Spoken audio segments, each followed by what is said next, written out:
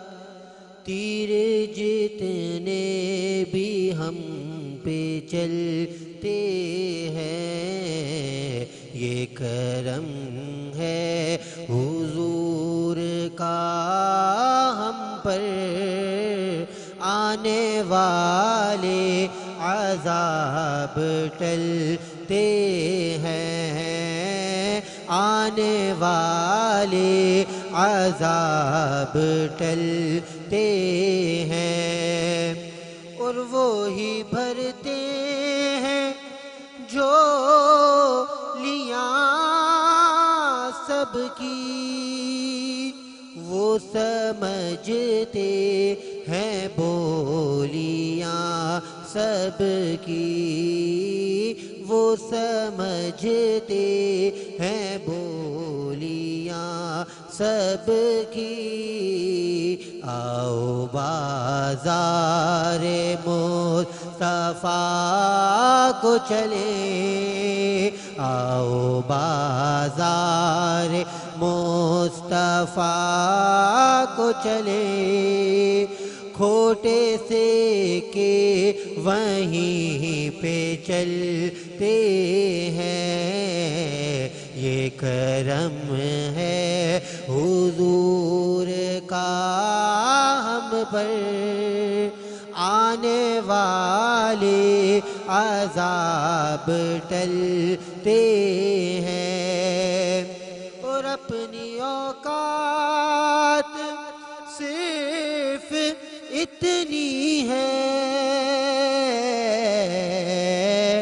کچھ نہیں پاس بات اتنی ہے، کچھ نہیں پاس بات اتنی ہے،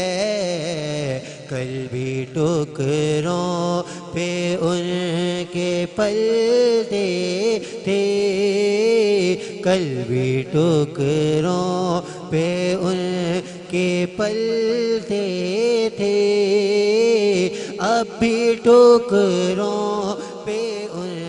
کے پلتے ہیں، یہ کرم ہے حضور کا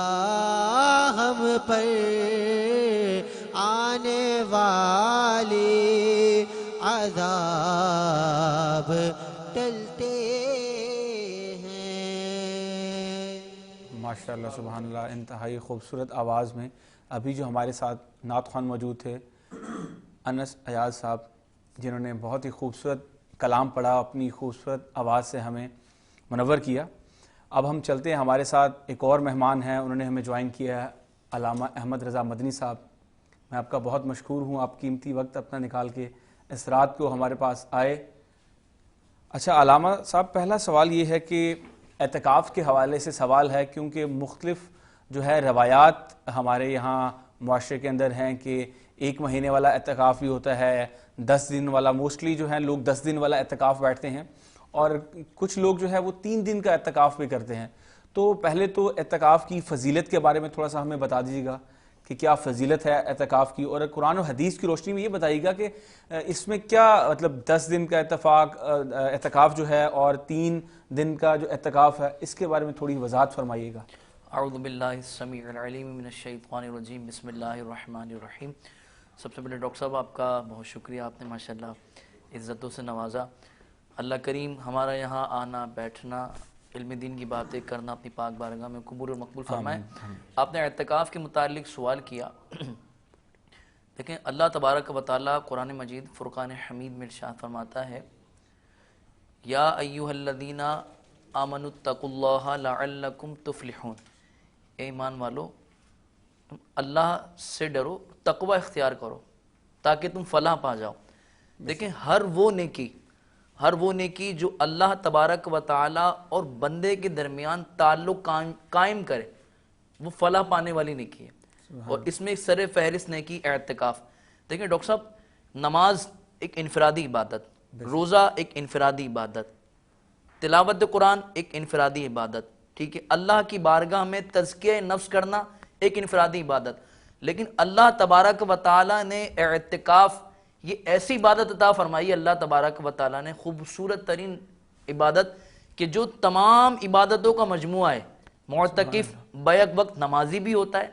بیک وقت صائم بھی ہوتا ہے، روزہ رکھنے والا بھی ہوتا ہے، تلاوت قرآن کرنے والا بھی ہوتا ہے، تزکیہ نفس کرنے والا بھی ہوتا ہے، اور اللہ کی بارگاہ میں سر بسجود ہونے والا بھی ہوتا ہے، تقوی بھی اختیار کرنے والا ہوتا ہے۔ اور حضور جان عالم صلی اللہ تعالیٰ علیہ وآلہ وسلم کے اصحاب کا معمول تو یہ ہوا کرتا تھا، جیسا کہ آپ نے پوچھا کہ 30 دن کا اعتکاف، حضور جان عالم صلی اللہ تعالیٰ علیہ وآلہ وسلم کے صحابہ کرام رضوان اللہ تعالیٰ علیہ مجمعین کا معمول ہوا کرتا تھا کہ صحابہ کرام اپنے اموال کی زکوٰۃ یا کسی کو صدقہ دینا یا کسی کا قرضہ ان کے اوپر ہوتا تو وہ رمضان مبارک سے پہلے اپنے تمام معاملات کو سیدھا کر لیا کرتے تھے، تمام معاملات سے فارغ ہو جایا کرتے تھے، اور ماہ رمضان مبارک آتے ہی اللہ کی بارگاہ میں سربت سجود ہو جاتے اور اعتکاف کے لیے مسجد میں آ جایا کرتے تھے، وہ پورا 30 دن کا اعتکاف کرتے تھے۔ صحابہ کرام رضوان اللہ تعالی علیہم کی ایک جماعت سے یہ ثابت ہے کہ وہ مسجد میں حاضر ہو جایا کرتے تھے، اور حضور جان عالم صلی اللہ تعالی علیہ وآلہ وسلم کی سے تواتر کے ساتھ ثابت ہے کہ آقا کریم علیہ السلام نے 10 دن کا اعتکاف خصوصیت کے ساتھ فرمایا، اور 10 دن کے اعتکاف کے بارے میں علماء فضیلت بیان فرماتے ہیں کہ جو بندہ خالص اللہ تبارک و تعالیٰ کی رضا کے لیے 10 دن کا اعتکاف کرتا ہے تو اللہ تبارک و تعالیٰ اسے مقبول حج اور مقبول عمرے کا ثواب عطا فرماتا ہے۔ مقبول حج مقبول عمرے کا ثواب۔ اچھا ڈاکٹر صاحب یہاں پر میں ناظرین کی توجہ چاہوں گا۔ ناظرین اگر دیکھا یہ جائے، اگر کوئی شخص حج کرنے جائے تو حج کا اس وقت جو ایک میکزیمم جو خرچہ جو اخراجات وغیرہ آ رہے ہیں تقریباً 15 سے 20 لاکھ کے درمیان اخراجات آ رہے ہیں گورنمنٹ کوٹے کے مطابق، لیکن اگر پرائیویٹائز ہو جائے، پرائیویٹ حج کیا جائے تو اس سے زیادہ اخراجات بڑھ جاتے ہیں۔ جو بندہ 15 لاکھ روپے خرچ کر کے حج کرنے کے لیے گیا، حج کے لیے اس نے احرام باندھا، جہاز میں بیٹھا، وہاں پر مکہ مدینے میں جو آزمائشیں ہوئیں، جو اسے امتحانات کا سامنا کرنا پڑا وہ اپنی جگہ، لیکن اس بندے کو یہ کنفرم نہیں پتا کہ اس کا حج اللہ کی بارگاہ میں قبول ہوا یا نہیں ہوا۔ اور اسی طرح معتمر یعنی عمرہ کرنے والا، اسے یہ نہیں پتا کہ اس کا عمرہ اللہ کی بارگاہ میں قبول ہوا یا نہیں ہوا، لیکن معتکف پر قربان جاؤں معتکف کی قسمت پر کہ اسے اللہ تبارک و تعالی روزانہ مقبول عمرے کا ثواب عطا فرما رہا، مقبول حج کا ثواب عطا فرما رہا۔ اور یہ معتکف پر اللہ تبارک و تعالی کی کیا ایسی خاص عنایت نہیں ہے کہ جب بندہ اللہ تبارک و تعالیٰ کی بارگاہ میں جائے سربت سجود ہونے کے لیے، اللہ تبارک و تعالیٰ کی انوار و تجلیات کی بارشوں کا نزول اس پر ہو جاتا ہے، لیکن یہ معتکف کیسا خاص اللہ کی رحمت اور اللہ کے انعام کو پانے والا ہے کہ ہر وقت اللہ تبارک و تعالیٰ کے معصوم و مکرم فرشتے اس کے نامہ اعمال میں نیکیاں بھی لکھ رہے ہیں اور اس کے گناہ بھی مٹا رہے ہیں اور اس کے درجات کی بلندی کا سبب بھی بن رہے ہیں۔ اور میں تو ڈاکٹر صاحب یہ ناظرین کو پیغام دینا چاہوں گا کہ جیسا ہوتا ہے کہ ہمارے ہاں 2 دن پہلے 3 دن پہلے عید الفطر سے پہلے چھٹیاں دے دی جاتی ہیں، تو بجائے ان لمحات کو بازاروں کی زینت بننے کے بجائے یا دوستوں کے ساتھ خوش گپیوں میں مصروف ہونے کے بجائے، ہوٹلوں پر ٹائم ضائع کرنے کے بجائے اللہ تبارک و تعالیٰ کی بارگاہ میں سر و سجود ہو جائیں۔ آپ اس طرح نفلی اعتکاف کر لیں، 1 دن کا، 2 دن کا، 1 گھنٹے کا، یا نماز عصر سے نماز مغرب کے درمیان حضور جان عالم صلی اللہ تعالی علیہ وآلہ وسلم کی حدیث مبارکہ آقا کریم علیہ السلام ارشاد فرماتے ہیں کہ اللہ تبارک و تعالیٰ نے ایک گھڑی ایسی اتاری ہے جمعۃ مبارک کے دن کہ بندہ اس میں کوئی دعا کرے تو اللہ تبارک و تعالیٰ اس کی کوئی دعا رد نہیں فرماتا، اور وہ گھڑی عصر سے مغرب کے درمیان ہے۔ ڈاکٹر صاحب اگر میکزیمم اس چیز کو کاؤنٹ کیا جائے، وقت کو کاؤنٹ کیا جائے تو تقریباً 1 گھنٹے کا وقت بنتا ہے، لیکن یہ کیسی صورتحال ہے کہ جو بندہ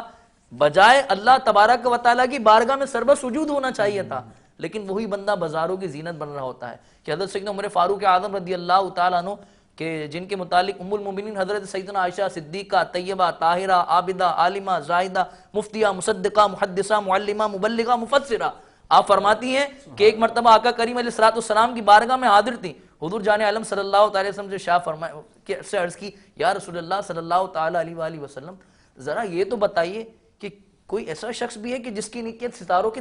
تعداد کے برابر ہیں، آسمان کے ستاروں کی تعداد کے برابر جس کی نیکیاں؟ فرمایا ہاں عائشہ، ایک ایسا شخص ہے میری امت میں جس کی نیکیاں تمام ستاروں کی تعداد کے برابر. فرمایا کہ یا رسول اللہ کون؟ فرمایا کہ وہ حضرت سیدنا عمر فاروق اعظم رضی اللہ تعالیٰ کی ذات والا تبارک. ایک مرتبہ حضرت سیدنا عمر فاروق اعظم رضی اللہ تعالیٰ آپ کے شہزادے آپ کی بارگاہ میں حاضر تھے. پوچھا کہ ابا جان آج تو عید کا دن ہے لیکن آپ غم منا رہے ہیں, آپ رو رہے ہیں, کیوں؟ فرمایا کہ بیٹا عید کا دن تو اس کے لیے ہے کہ جس نے اللہ تبارک و تعالیٰ کی بارگاہ میں سربہ سجود ہو کر گزارا, جس نے اللہ کی بارگاہ میں تلاوت قرآن کی کثرت کری, جس نے نمازوں کی کثرت کری, جس نے اللہ تبارک و تعالیٰ سے تزکیہ نفس کیا, جس نے اللہ تبارک و تعالیٰ کی بارگاہ میں گڑ گڑایا, اس کے لیے عید کا دن ہے. قربان جائیے. کسی شاعر نے کیا خوب کہا کہ عید کے دن عمر یہ رو رو کر بولے نیکیوں کی عید ہوتی ہے. تو کاش ہمارے رمضان مبارک کے ایام, ہمارے اعتکاف کے ایام ایسا بن جائیں کہ ہم حضور جان عالم صلی اللہ علیہ وسلم کی بارگاہ میں بھی ہم معزز ہو جائیں اور اللہ تبارک و تعالیٰ کی بارگاہ میں مقرب ہو جائیں. ماشاءاللہ کافی اچھے طریقے سے آپ نے ایکسپلین کیا. لیکن ہوتا ہمارے یہاں معاشرے میں یہ ہے کہ لوگ جو ہے وہ رمضان کو جس طرح اللہ نے انعامات کا مہینہ بنایا ہے اس طرح سے اس چیز کو کیش نہیں کروا پاتے, عبادت نہیں کرتے, اپنے جو ہے باقی جس طرح کام ہے ان میں مشغول رہتے ہیں. اچھا علامہ صاحب ایک چیز یہ پوچھنی تھی کہ لائک کہ عید کے حوالے سے کہ روٹین رمضان کے بعد ہم اپنی روٹین چینج کر لیتے ہیں, تو مختصر سا ہمیں تھوڑا سا میسج اس میں بتائیے گا اور اس کے ساتھ جو اپنا میسج بھی دے دیے گا کہ کیا میسج ہے آپ دینا چاہیں گے ہمارے ناظرین کے لیے. ڈاکٹر صاحب آپ نے جو سوال کیا یقیناً یہ بہت سارے لوگوں کی نمائندگی, ہمارے ناظرین کی نمائندگی کرتے ہوئے آپ نے سوال کیا. ڈاکٹر صاحب دیکھیں, جب ہم رمضان مبارک میں اللہ تبارک و تعالیٰ کی راہ میں قریب ہو گئے, اللہ کے گھر میں آ گئے, تلاوت قرآن کر لیا, تو کیا ہم عام دنوں میں تلاوت قرآن نہیں کر سکتے؟ ٹھیک ہے, اگر ہم یہ سوچیں کہ یار رمضان مبارک میں ہی ثواب زیادہ ہے, تو یاد رکھیے گا اللہ تبارک و تعالیٰ کی رحمت یہ قیمت طلب نہیں کرتی, بہانہ طلب کرتی ہے. کیا معلوم کہ کون سی گھڑی اللہ کی بارگاہ میں مقبول ہو جائے اور ہمارا بیڑا پار ہو جائے. ایک بہت بڑے مفسر کے متعلق آتا ہے کہ وہ علم حدیث کی کتابت کیا کرتے تھے. ناظرین غور طلب اور توجہ کی طلب بات ہے, علم حدیث کی کتابت کیا کرتے تھے. تو ایک مرتبہ حدیث مبارکہ لکھ رہے, تو حدیث مبارکہ لکھتے ہوئے تو ان کا جو قلم تھا نا اس پر پین کی نب پر ایک مکھی آ کر بیٹھ گئی, اور وہ مکھی نا انک پینے لگی, وہ جو سیاہی جو ہوتی ہے نا اس کی وہ پینے لگی. تو انہوں نے اپنے ہاتھ کو نا بالکل ساکت کر لیا. اب جب اس نے مکھی نے وہ انک پی لی اور اڑ گئی نا, تو پھر انہوں نے پھر حدیث مبارکہ لکھنا شروع کر دی. تو ان کے انتقال کے بعد انہیں کسی نے پوچھا کہ ما فعل اللہ بک, اللہ نے آپ کے ساتھ کیا معاملہ فرمایا؟ انہوں نے فرمایا کہ اللہ تبارک و تعالیٰ نے مجھے بخش دیا, میں نے مکھی پر رحم کرا تھا. تو یاد رکھیے گا اللہ کی رحمت قیمت طلب نہیں کرتی, بہانہ طلب کرتی ہے. رمضان مبارک کے علاوہ بھی عبادت کریں گے, اللہ تبارک و تعالیٰ اس میں بھی اجر عطا فرمائے گا. اور رمضان مبارک میں آپ نے آپ کو عبادت کا عادی بنا لیا, رمضان کے علاوہ بھی عادی بنائے انشاءاللہ عز و جل, یہ بھی ہمارے لیے بخشش و نجات کا ذریعہ بنے گا. آمین آمین. جی حافظ صاحب آپ کوئی چھوٹا سا میسج دینا چاہیں, مختصر سا ایک میسج ہمارے ناظرین کے لیے آج اس پروگرام کی توسط سے؟ بس جناب علامہ صاحب نے میسج تو کنوے کر دیا ہے, رمضان مبارک ہم سے رخصت ہو رہا ہے. علامہ صاحب نے ویسے تو میسج کنوے کر دیا ہے, بس یہی ہے کہ رمضان مبارک ہم سے بس رخصت ہوا جاتا ہے, الوداع کی گھڑیاں ہیں. اب ہم میں نے آپ سے کہا تھا نا کہ پریکٹس کا مہینہ تھا, پریکٹس ہماری ہو گئی ہے, اور اب اس کا اثر نظر آئے گا بقیہ 11 مہینوں کے اندر. اگر وہ اثر نظر آتا ہے اور ہم اپنے آپ کو تبدیل کر لیتے ہیں انشاءاللہ تعالیٰ, تو آپ سمجھیں کہ تمام بھلائیاں اور خیر کثیر اور خیر عظیم ہم انشاءاللہ حاصل کر لیں گے. اور اگر ہم اس کو صرف روٹین کے طور پر لیں گے تو آپ سمجھیں کہ پھر بہت بڑا ایک خسارے والی بات ہے. اللہ تعالیٰ ہمارے حال پہ رحم فرمائے. Thank you. جی ناظرین, آپ مہمان جو ہمارے تھے بہت ہی خوبصورت انہوں نے باتیں ہمیں بتائیں, اور جو آپ کے سوالات تھے, عوام کے بہت سارے سوالات تھے کہ جو ان کے ذہن میں چیزیں آتی ہیں, تو ہم نے کوشش کی ہے کہ ان سوالات کا جواب دیا جائے, اور آپ کو آلموسٹ سب سوالات کا جواب ملا ہوگا انشاءاللہ. ناظرین نیکسٹ سحری کی ٹرانسمیشن میں آپ سے ملتے ہیں, ابھی کے لیے ہمیں اجازت دیں. اللہ حافظ.